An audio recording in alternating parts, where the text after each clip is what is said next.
Fait que je regarde pas les caméras, je te regarde Tu toi. me regardes moi, Je te ouais, jase. c'est ça. Les caméras et Claude n'existent pas pour la prochaine demi-heure. Y a-t-il un Claude ici? Non. OK.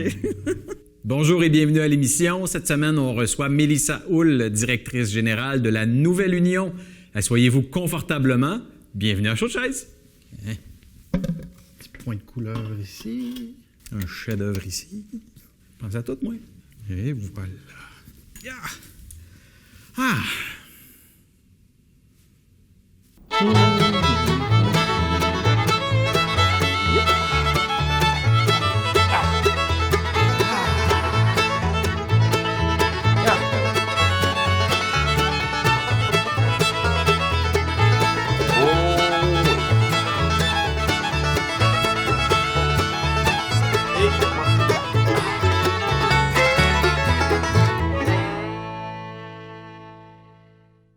Mélissa, merci de nous recevoir. Ça me fait plaisir. Bienvenue chez nous. Merci. La Nouvelle Union, ça fait quand même longtemps qu'elle est dans le portrait médiatique de la région, mais ça n'a pas toujours eu ce nom-là. Donc, peux-tu nous en faire un petit effectivement. Je ne ferai pas la grande historique. L'Union, en fait, ça a plus de 150 ans. On n'était pas là, toi et moi, non, à cette époque-là. Mais bref, il y a quand même plus de 150 ans d'histoire. Là, en ce moment, la Nouvelle Union, c'est une fusion de la Nouvelle et de l'Union des cantons de plusieurs années. Donc, quand le groupe de TC Média avait racheté, il a fait une fusion des deux journaux, ce qui a créé la Nouvelle Union. OK. Puis là, depuis 2017, on était... mais en fait, TC Média a mis en vente ses 93 hebdomadaires au Québec. Mm-hmm. Puis, on a eu la chance d'être racheté par un groupe qui en ont acheté 21 journaux au Québec, ce qui nous permet maintenant d'avoir une gestion vraiment locale et de décentraliser le travail. Donc, on est vraiment maintenant une équipe d'ici, une équipe très locale, qui est notre mission aussi. Hein? On se rapproche absolument. de notre mission, plus près des gens. Fait qu'on est vraiment, on fait partie d'un petit groupe. On est très, très, très heureux de ça. Tu parles du rachat du journal. Il y a plusieurs gros médias qui se sont formés en coopérative. Vous, de votre côté, est-ce que ça a été en coopérative ou on parle plus d'une entreprise privée classique? Là? Non, on est vraiment dans l'entreprise privée classique, étant des hebdomadaires. On peut travailler de cette façon-là. OK. Toi aussi, ça fait quand même longtemps que tu es dans les médias. Ça a commencé par où pour toi? Ça a commencé en 2004, en fait. Je suis une petite fille de Drummondville. Donc, en 2004, j'ai commencé. Bien évidemment, on s'entend, les médias m'ont toujours attirée et j'ai toujours été curieuse de ça. Puis, en 2004, j'ai eu l'opportunité d'entrer au journal à Drummondville par le département des ventes. Oui. Alors, j'ai commencé là. J'ai été 10 ans, en fait, au journal à Drummondville. J'ai vraiment grandi au sein de l'entreprise. Donc, c'est pendant que j'étais au journal à Drummond que je suis allée faire mon université en marketing pour progresser dans l'entreprise. Donc, après 10 ans à Drummondville, je stagnais un petit peu. Puis, je me suis retrouvée pour le groupe des journaux, mais dans notre transformation numérique, je suis allée travailler de ce côté-là. Donc, création de nos sites web, de nos offres web. Alors là, je me promenais partout au Québec là, à travers tous nos journaux. Puis, un coup que la transformation a été faite avec le rachat aussi, comme je disais tout à l'heure, par le groupe d'ici Média, je suis à Victoriaville maintenant depuis bientôt 4 ans. 4 ans, OK. Oui, que je suis à Victoriaville à la direction générale. Donc, j'ai quand même un parcours... 16 ans que je suis dans le domaine des journaux. Tu as touché un peu à tout avec un quotidien ou hebdomadaire? Oui, c'est un hebdomadaire. Oui, effectivement, j'ai touché un petit peu à tout, de la vente jusqu'au numérique, jusqu'au développement d'offres, de développement de produits, partenariat d'affaires. Donc, oui, je suis dans ce domaine-là, la presse écrite, depuis un bon moment. Et puis, en tant que directrice générale, c'est quoi tes tâches ou tes responsabilités? Beaucoup de choses. Toute autre tâche connexe. Oui. Non, en fait, en gros, la directrice générale, c'est vraiment la coordination de tous les départements et tous les sous-traitants aussi. Nous, ça part du journaliste jusqu'à l'équipe des ventes, jusqu'à notre sous-traitant en impression, en distribution. Donc, je travaille vraiment à coordonner tout ça. Localement aussi, je travaille vraiment à développer ou consolider des partenariats d'affaires avec les gens d'ici, les organismes d'ici, les entreprises d'ici. Donc, en gros, c'est ça mon travail, mais de coordonner tout le monde. il y a beaucoup de choses à faire. Ouais. Ouais. Puis, dans le fond, on fait la différence entre directrice générale et, par exemple, éditorialiste en chef. C'est pas les mêmes tâches du tout. Non, vraiment pas. Moi, je suis vraiment plus dans ce qui est la direction, la gestion de l'équipe. Mais au niveau de la rédaction, il y a un chef de contenu qui s'occupe des choix éditoriaux. C'est vraiment lui qui s'occupe de cette portion-là au niveau des choix de texte qu'on va faire. Donc, j'ai vraiment des piliers qui travaillent avec moi, de concert avec moi pour la production de nos journaux. Et dans cette équipe de journalistes-là, Oui. comment est-ce que les nouvelles, les sujets sont distribués? En fait, dans notre équipe, elle est très complémentaire au niveau des journalistes. Donc, il y a des gens qui sont spécialisés pour les sports, pour la culture, pour les faits divers, l'actualité. Donc, d'emblée, les nouvelles sont attitrées selon leur spécialité première, mais ça reste que ce sont quand même des journalistes généralistes. Mm-hmm. Donc, il y a un belle entraide entre eux, puis c'est souvent selon les disponibilités, conférences de presse, qui a le temps d'y aller, et ainsi de suite. Il y a une belle synergie. Ils sont capables quand même, malgré leur spécialité, de faire de tout. Fait que c'est au jour le jour qu'on partage les tâches, là. Puis, est-ce que ces journalistes-là ont le choix des nouvelles à couvrir ou s'il y a vraiment une ligne éditoriale à suivre? Bien oui, effectivement, il y a une ligne éditoriale. Tu sais, nous, étant comme média local, on doit couvrir tout ce qui est local et régional et aussi d'aller dans divers champs d'intérêt. Hein. On ne veut pas juste couvrir un sport ou quoi que ce soit. Donc, autant qu'on va aller couvrir de la culture, on veut différents champs d'intérêt, évidemment les sports, les faits divers, on veut couvrir de tout, autant pour les plus urbains que les plus ruraux. Donc, notre ligne éditoriale est vraiment d'y aller large, de ne pas prioriser un domaine. Pour toi, c'est quoi l'importance d'un média local dans une région comme la nôtre? Ça a une grande importance si on y va sur le maintenant. C'est vraiment, si vous voulez, des nouvelles de chez vous. On devient vraiment la référence des nouvelles d'ici. Vous regardez des grands médias, ils ne parleront pas ou peu de Victoriaville. Si on veut faire rayonner les gens d'ici, c'est notre mandat, les jeunes athlètes, les gens qui se sont démarqués, autant que nos nouvelles locales, c'est là où est-ce que notre importance immédiate elle est. Mais l'importance d'un média comme le nôtre, c'est aussi sur l'histoire de sa région. Oui.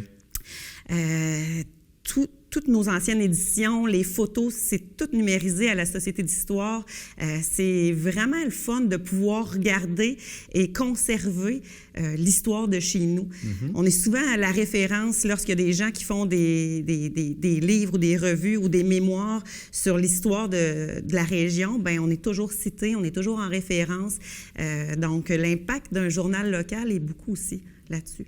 Mais avec justement toute cette historique-là, avez-vous déjà pensé à faire des chroniques historiques, là? Je sais pas, une fois par mois, il s'est passé telle affaire, le 15 février 1838. Oups, on reparle! On va mettre la politique de côté, on va changer de dire une autre date, il s'est passé telle affaire, je sais pas moi, 17 mars 1928.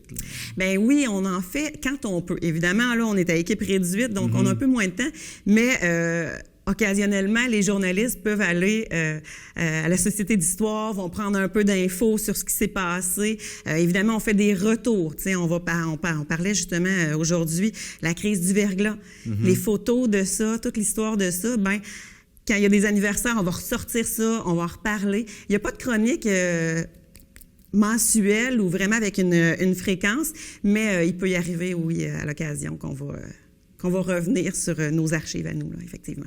Donc, dans une couple d'années, il va y avoir une couverture sur la pandémie de... Possiblement. Possiblement. Ça se pourrait. Le plus loin possible, là. Le plus loin possible, effectivement. Vous avez des parutions papier, puis il y a une parution en ligne aussi. Est-ce que c'est les mêmes nouvelles qu'on y retrouve? En fait, notre site web, lanouvelle.net, et nos journaux, c'est vraiment deux véhicules complémentaires, je dirais. Évidemment, le web est rapide dans l'instantanéité. Hein. On va s'en servir vraiment pour les faits divers, les accidents, les conférences de presse, bref, tout ce qui est dans l'immédiat. Et sur le web, on peut en publier beaucoup plus parce qu'il n'y a pas de limite. Tandis que le papier, ben, les gens vont apprécier l'édition papier parce on feuillette. En une seule édition, on est capable de voir vraiment le résumé des faits marquants de la semaine. Donc, en une seule lecture, on voit c'est quoi les grands points de la semaine. Les gens vont aimer ça pour ça. Dans l'édition papier, il y a aussi des entrevues en primeur qu'on fait. Donc, on se les garde en primeur pour l'édition imprimée. Puis, dans l'édition imprimée aussi, il y a souvent des sections thématiques. On va venir parler d'un domaine ou d'une fête précise ou quoi que ce soit. Donc, ça, c'est exclusif à notre édition imprimée. Donc, mais des sinon, articles là, un peu plus de fond en papier. Oui, évidemment, là, on se les garde en primeur. C'est sûr qu'ils vont finir sur le web aussi par la suite, mais on se les garde souvent en primeur sur le papier. Donc, c'est complémentaire l'un et l'autre. Puis sur papier, c'est tout un Tetris aussi. De placer les articles, etc. Y a-t-il quelqu'un à l'interne qui est vraiment juste attitré à jouer avec ces blocs-là? Oui, absolument. Ah ouais? Oui, on appelle ça, on fait la maquette, là, puis c'est vraiment un petit casse-tête, là. Tu sais, nous, ici, exemple, pour sortir notre édition du mercredi, le vendredi à midi, on termine les ventes. Il faut comprendre que notre modèle d'affaires est vraiment géré par les revenus publicitaires. Donc, le vendredi midi, là, on voit on a combien en dollars. Puis là, c'est ce qui détermine le nombre de pages qu'on fait. Bon, avec le budget qu'on a, voici le nombre de pages qu'on fait cette semaine. OK, on fait 32 pages. Puis après ça, on a un logiciel. Puis là, on place quart de page, demi-page. Fait que là, on a un beau petit casse-tête. C'est vraiment ça. C'est vraiment un Tetris, comme tu disais, qu'on fait à chaque semaine pour placer la nouvelle au bon endroit. Quand vous êtes en ligne, sur votre édition en ligne, il y a des espaces commentaires sur votre page Facebook aussi. Est-ce que vous faites de la modération de tout ça? Bien, les commentaires sont beaucoup plus sur les réseaux sociaux. Rarement qu'on a à faire de la modération. C'est sûr qu'on va enlever un commentaire dès qu'il va devenir injurieux, raciste, homophobe. Là, c'est sûr qu'on va le supprimer. Mais sinon, on laisse souvent les gens vont se répondre entre eux. Où là, ces temps-ci, bien évidemment, il y a une recrudescence de commentaires, parce que sous tous nos posts, quand on parle de COVID, on suscite des émotions. Puis il y a beaucoup de monde en arrière de leur écran aussi, qui sont chez eux. Donc, Oui, aussi, effectivement. Donc là, on voit vraiment que les gens sont plus émotifs et là, on a peut-être un petit peu plus de modération à faire qu'à l'habitude. Les gens, des fois, vont se chicaner entre eux. Autant ils vont se donner des réponses entre eux, autant ils vont se chicaner. Puis là, ça prend des proportions où est-ce que là, nous, on va intervenir ou on va masquer certains commentaires. Mais ce qui arrive aussi, c'est que les gens vont aussi souvent s'attaquer aux messagers. Oui. Tu sais, il faut comprendre, des fois, on reçoit des messages, il faut comprendre que nous, on est là pour donner l'information, mais c'est pas nous qui avons fait les lois, là. Fait que ces temps-ci, on remarque vraiment beaucoup beaucoup+s de commentaires sur nos posts. Effectivement, il ne faut pas tirer sur le messager. Dans la conscience sociale, présentement, on parle beaucoup de fausses nouvelles. Est-ce que ça vous affecte, même si vous êtes un petit média local? Bien, au contraire, ça prouve davantage l'importance d'avoir un média crédible localement. Comme je disais tout à l'heure, nos journalistes sont régis par un code de déontologie. Toutes nos nouvelles sont vérifiables avec des sources fiables. Même que des fois, on a de l'information, on sait des choses, mais malheureusement, on va le retenir tant qu'on n'a pas vraiment la source officielle. Donc, c'est de là l'importance, surtout avec le bombardement, les réseaux sociaux et tout ça, de fausses nouvelles. Bien, comme je dis, ça valorise d'autant plus l'importance de ce qu'on fait. Ben oui. Il faut les filtrer, ces nouvelles-là. Là. Absolument. Vous avez une réputation à garder quand même? Ben oui, absolument. Je ne publierai pas quelque chose si je n'ai pas de source fiable et sûre. Non, vraiment pas. Puis c'est pas du tout notre mandat. Des fois, pour certains médias, pour avoir un scoop, vont lancer cette nouvelle-là, mais c'est pas du tout dans notre façon de travailler. Puis tu sais, il faut comprendre aussi Au journal, quand on parle de la Nouvelle-Union, les gens le savent, c'est une source crédible. Les gens ont confiance en nous, à tel point même que, je vais aller plus loin là-dedans, surtout depuis la pandémie, les gens nous appellent pour avoir des conseils, des références. Ils savent plus où appeler, ils savent plus quoi faire. Ils se tournent vers leur journal local pour dire « Hey, comment je fais pour réclamer ma PCU? Comment je fais? » Les gens savent savent plus vers où se diriger, on devient leur référence. Là. Évidemment, notre rôle, c'est de les diriger au bon endroit, mais c'est juste de vous montrer que la notoriété puis la crédibilité de ce qu'on fait est là puis est importante. Là. Ben oui. Puis parlant de pandémie, justement, vos couvertures, est-ce que ça a affecté votre couverture des nouvelles? Traitez-vous les nouvelles différemment? Si on les traite différemment, ben là, évidemment, beaucoup de conférences à distance ou en Zoom ou quoi que ce soit.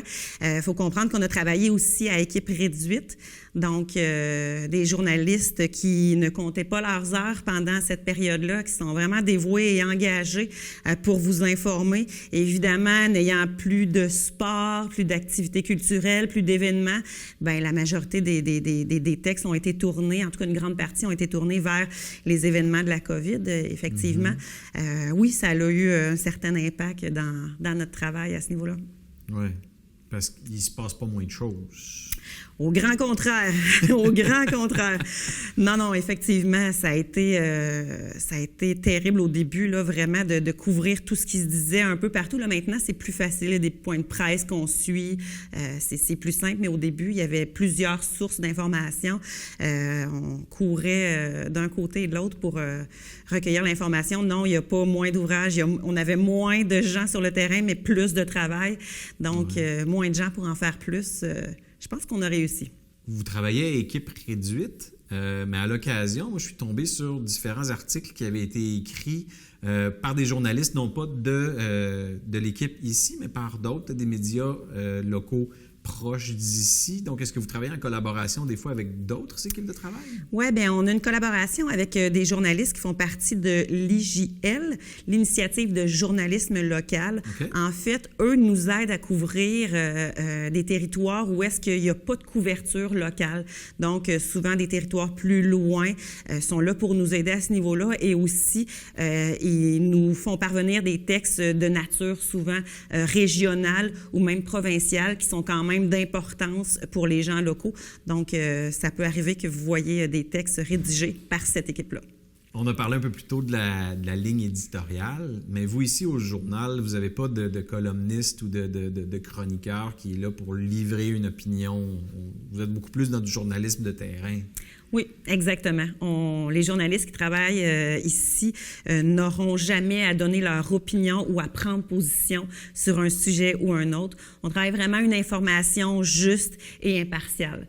Donc, ce n'est pas de la chronique qu'on va faire, c'est pas dans notre mandat. Mm-hmm.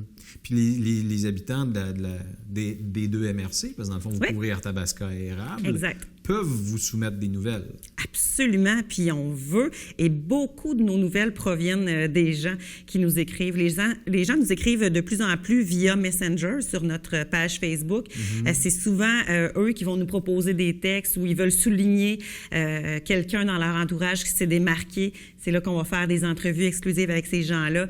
Oui, que ce soit par téléphone, par Messenger, par courriel. On aime que les gens nous parlent, que ce soit pour nous proposer des sujets ou même tous les commentaires. On aime ça vous lire. Oui. Hein? Ouais. Encore une fois, un peu plus tôt, on parlait que le groupe ici avait été racheté. Oui. On en a parlé. Ça a fait défrayer la manchette, bien entendu, la crise financière qui a affecté les médias. Est-ce que la pandémie, elle a aggravé cette situation-là? Je dirais pas que la pandémie a aggravé, mais elle n'a pas aidé. Oui. Non, définitivement. C'est sûr que pour bien comprendre le modèle d'affaires de notre entreprise, on est vraiment, comme on disait tantôt, on est une entreprise privée. Hein? Donc, notre objectif, c'est d'offrir de l'information gratuite à toute la population dans toutes les régions. Donc, pour avoir une information gratuite, que ce soit imprimée ou même sur notre site Web, bien, notre seule source de financement en ce moment, c'est la publicité. Donc, les achats publicitaires. Donc, c'est sûr qu'avec la pandémie, les commerces fermés, qu'est-ce que ça fait? Ça fait une chute quand même importante de nos revenus publicitaires. Donc, effectivement, ça l'a pas aidé pour nous. Par contre, on est venu consolider notre mission en restant actif, en continuant de publier. Nous, là, notre souhait, là, c'était, pendant la pandémie, c'était de s'assurer de ne pas sauter une semaine sans imprimer un journal. Ouais.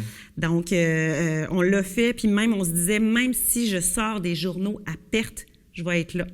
Parce qu'on a un rôle qui prenait toute son importance, encore plus durant la pandémie. Donc, on l'a fait. On a réduit nos coûts au minimum pendant la pandémie. Donc, non, ça l'a pas aggravé la situation, mais ça l'a clairement pas aidé. Donc, on continue à être vraiment créatif pour faire notre place sur le marché. Ben oui, puis cette place-là est d'autant plus compliquée à garder avec la résurgence des Facebook et etc. qui sont au bout des doigts puis qui sont tellement présents. Oui. Ouais. Bien, on parle du GAFAM, hein, souvent, le Google, Amazon, Facebook.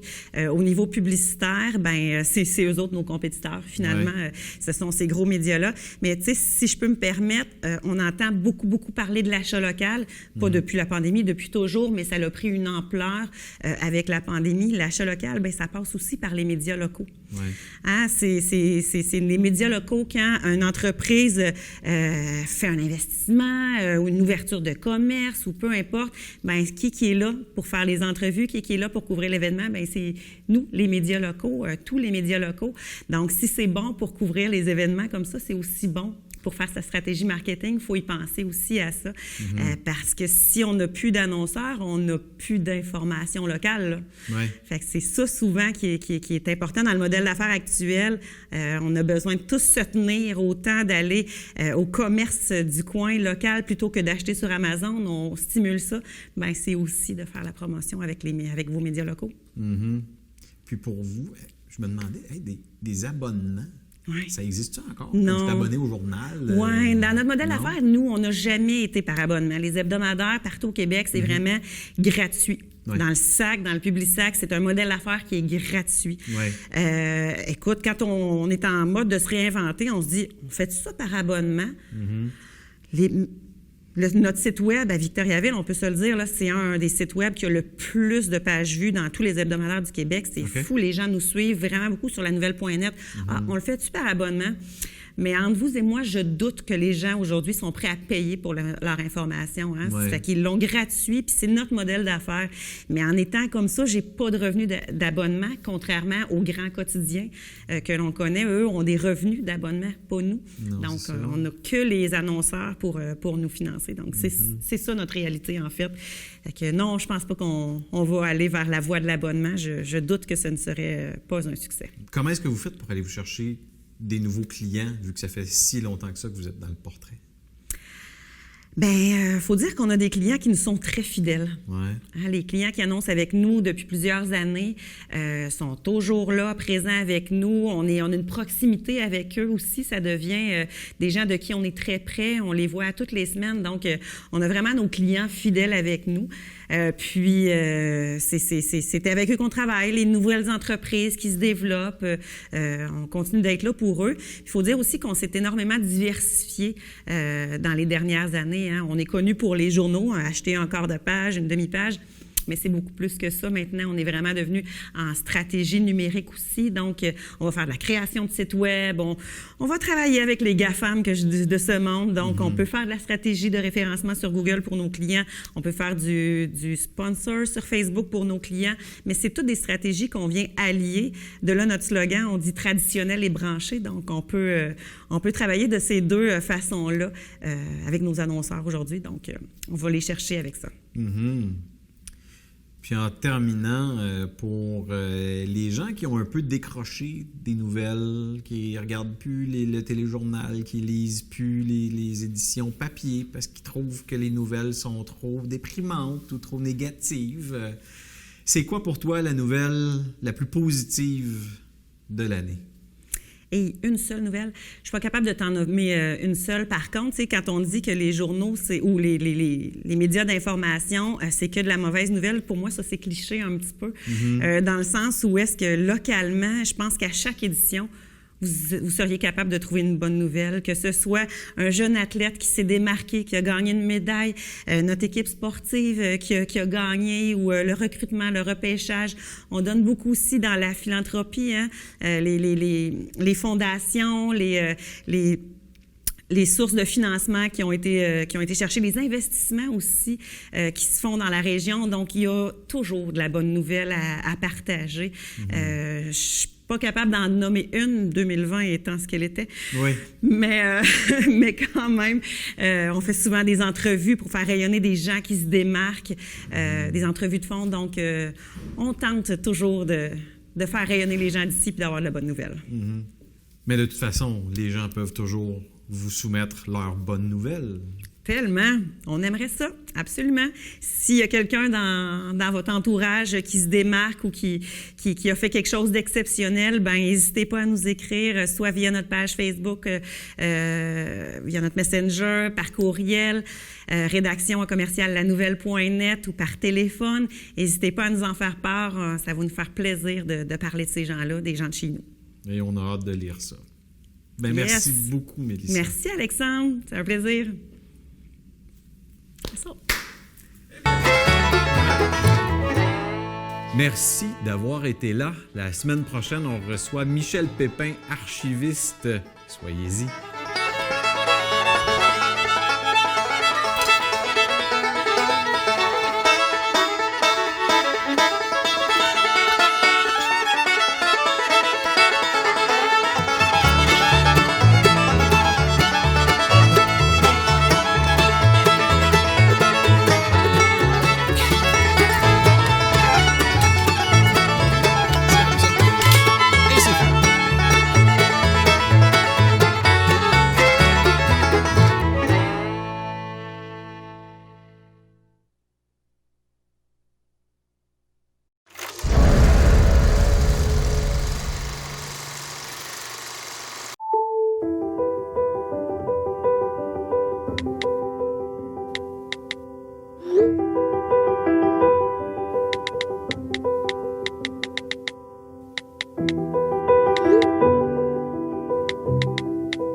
Pourquoi je regarde la TVCBF? Parce qu'on nous parle de la culture et l'identité des Bois-Francs. Par segment de 15 ou 30 minutes. Parce qu'on nous parle de Victo, de Warwick et même Notre-Dame-de-Ham. Et pour les émissions, je peux les regarder en ligne au moment qui me convienne le mieux. La TVCBF, c'est une télévision en constante évolution. Pour nous. Pour nous. Pour nous. Pour nous. Et par nous.